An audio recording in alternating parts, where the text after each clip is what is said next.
O Taylor falou aqui, professor, o Deus de Israel chegou a ser considerado um demônio pelos povos circundantes como Baal, Moloque, entre outros deuses cananeus?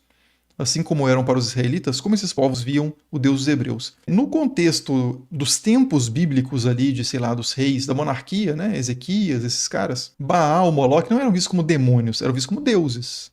Só que era o Deus dos outros povos, né?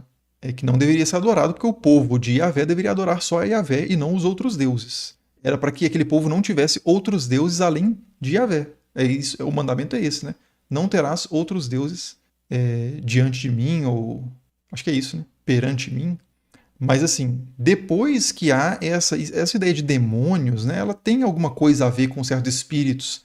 Já tem essa ideia de seres sobre-humanos, né? Que não são exatamente deuses, presentes ali no ambiente grego, no ambiente mesopotâmico. No ambiente grego eles chamam exatamente daimones, né? De onde vem o termo, mas não significa ser do mal. Então, assim, o Deus de Israel era considerado por outros povos como um demônio? Não. Até onde eu tenho notícia, os deuses, os outros povos que cultuavam outros deuses viam Yahvé como o deus de outro povo. E que Kemosh, por exemplo, tem um artefato muito interessante que é a pedra moabita. Deixa eu mostrar isso aqui. Elemento 19.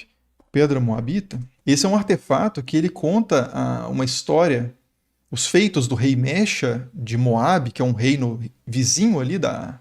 Aqui, ó. Moabe, Israel, Edom. Vou colocar no mapa aqui. É um reino próximo ali de Israel. Aqui, né? Mais ou menos isso. Essa geografia é bem aproximada, tá? Porque não tem essa precisão de delimitação territorial, né? Mas aqui você tem o reino de Moabe. Então o reino de Moabe era um reino vassalo do reino de Israel. Não sei se esse seria o termo exatamente, mas pelo menos Moabe pagava tributos para Israel, pesados tributos. E o rei de Israel, que é Acabe, morre. O rei Mecha de Moabe faz uma revolta para buscar a sua independência e consegue. Então o Mecha consegue a independência de Israel e isso é relatado aqui, né? É relatado no segundo livro de Reis, na Bíblia, e é relatado na Pedra de Moabe. E aí o que o Mecha, né, o rei, fala aqui no texto? Ele diz que, aliás, o texto sobre ele, né? Mas o que esse texto diz?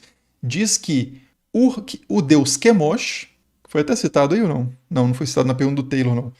Mas o deus Chemosh, que é o patrono de Moabe, ele tinha se afastado do seu povo, ele tinha entregue o seu povo na mão dos israelitas por causa de... estava irritado com o seu povo, né?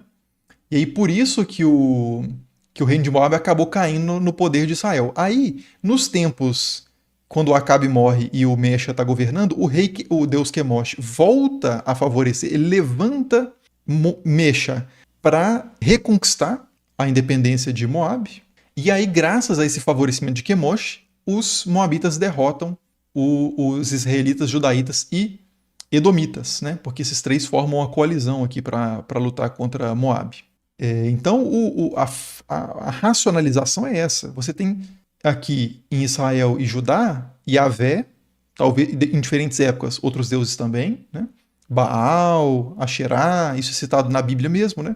Que reis promoviam o culto dessas figuras, além, claro, da religião popular, que é mais difícil, né, de identificar. Mas a gente tem indícios, né, de cultos de lares também, esse tipo de coisa.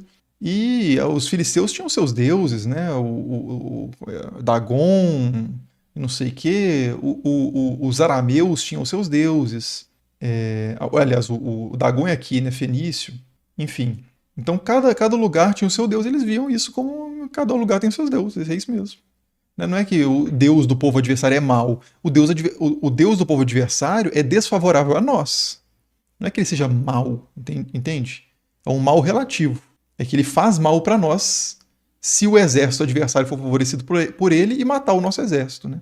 Mas é uma questão de competição, de batalha, né? Não é uma questão de qual Deus é do bem e qual Deus é do mal. O Samuel falou que, boa noite, professor. O senhor já leu o livro Did I Not Bring Israel Out of Egypt? Basicamente uma coletânea de artigos de vários acadêmicos, basicamente tanto cristãos e judeus, como James Hoffmeier, Alan Millard, pulou de novo, 2 vezes. Não tecnicamente defendendo inteiramente o Antigo Testamento, mas provando muita influência egípcia nos judeus, provando, entre aspas, sua grande presença no Egito. Olha, eu nunca li esse livro, Mas só uma coisa a respeito da última coisa que você falou, um comentário a respeito da última parte da sua pergunta, que você diz aqui, né? Que como eles falam de influência egípcia nos judeus, isso poderia provar, entre aspas, a presença dos judeus no Egito. Não necessariamente. Você não depende de que os judeus estejam no Egito para aprenderem alguma coisa e voltarem, ou serem influenciados e voltarem. Por quê? Primeiro ponto. O Egito pode ir até a Judéia. E foi. Né? Tem um período da história que a gente conhece que o Egito dominou toda a região de Canaã, ali, sobretudo a região mais centro e sul do Levante. Então, os egípcios chegaram lá. Isso a gente tem certeza absoluta. Agora, se os judeus, nos tempos em que a história do Êxodo é situada, estiveram no Egito, a substância arqueológica para isso é infinitamente inferior. Então, pode ter acontecido? Pode ter acontecido. No número que está na Bíblia? Dificilmente. Mas pode ter acontecido de uma comunidade de judeus mais ou menos ali por volta de século XVI a século XIV, XIII a.C., terem estado no Egito e depois ido para a Judéia, ou que não era Judéia ainda, né, mas terem ido para a região ali de Canaã, não é impossível. Não nos números da Bíblia, né? Que aí estão muito acima mesmo do que arqueologicamente a gente consegue considerar como sendo plausível. Mas a gente sabe que o Egito dominou aquela região de Canaã, então eles poderiam ter levado essa influência. E outra coisa, você não precisa ter sido dominado e nem ter estado como... Você não precisa que os egípcios vão a Canaã dominar a região e você não precisa de pessoas indo de Canaã para o Egito receber essa influência, porque há, desde esse período muito antigo, trocas, comércio, influência política, diplomacia, tudo isso faz com que culturas se encontrem, sem necessariamente que uma pessoa tenha que se deslocar definitivamente, né, de um território para o outro. Ela pode transitar por esses territórios. Então a gente sabe de muita influência, por exemplo, mesopotâmica e muita influência egípcia na arqueologia, né, nos objetos materiais, na cultura material do antigo reino de Judá e Israel. Por exemplo, a gente pega o selo de Ezequias, né? Acho que é um exemplo bem interessante disso.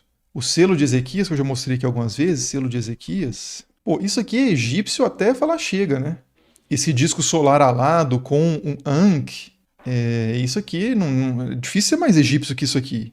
E isso era num período, isso aqui é bem posterior, mas é um período em que você tem esses reis que são vassalos muitas vezes, ou pelo menos são aliados, claro, com uma assimetria de poder, né?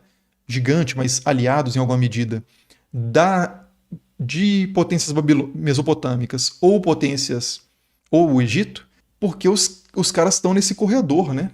Em que se eles não fizerem algum tipo de aliança, eles estão lascados. Então aqui se a gente pega aqui, Ancient Near East. Se você pega aqui, né? Deixa eu pegar esse aqui. Esse mapinha é bom. Se você pega esse aqui, você tem aqui a Mesopotâmia, aí você tem, por exemplo, a Babilônia aqui, né? Ou então a Assíria, mais aqui para o norte. A própria Síria, né? Aram já foi um território poderoso aqui, um reino poderoso aqui também no norte do Levante. E o Egito. E aí você tem essa turma aqui que são reinos menores, como Judá e Israel, Moabe, Edom e por aí vai. E esses caras têm que se ligar ao Egito ou a potências mesopotâmicas, porque o pau come aqui entre esses dois sempre, né? Que são a Rússia e os Estados Unidos, basicamente pegando a comparação da Guerra Fria. Então tem alguns reis que, se pega os textos dos profetas na Bíblia, pega o livro de Isaías, Jeremias, qualquer um que você pegue, você vai ver lá os profetas advertindo contra confiar no Egito, que na verdade eles deveriam se aliar à Síria, ou o contrário, deveriam confiar no Egito contra os mesopotâmicos. Então eles estão sempre nessa relação diplomática em que não é só a influência política que circula, pessoas fisicamente circulam, pessoas de carne e osso, com ideias na cabeça, com cultura material, que produzem artefatos. Então, assim, você encontrar muita influência egípcia na cultura judaica não é uma prova de forma alguma do Êxodo. Pode ser um dos argumentos que você pode acumular com outros argumentos para substanciar essa ideia. Mas, assim, não há uma relação necessária entre essas coisas. Então, só um comentário aí rápido sobre essa última questão que você... sobre a última parte da sua pergunta, né?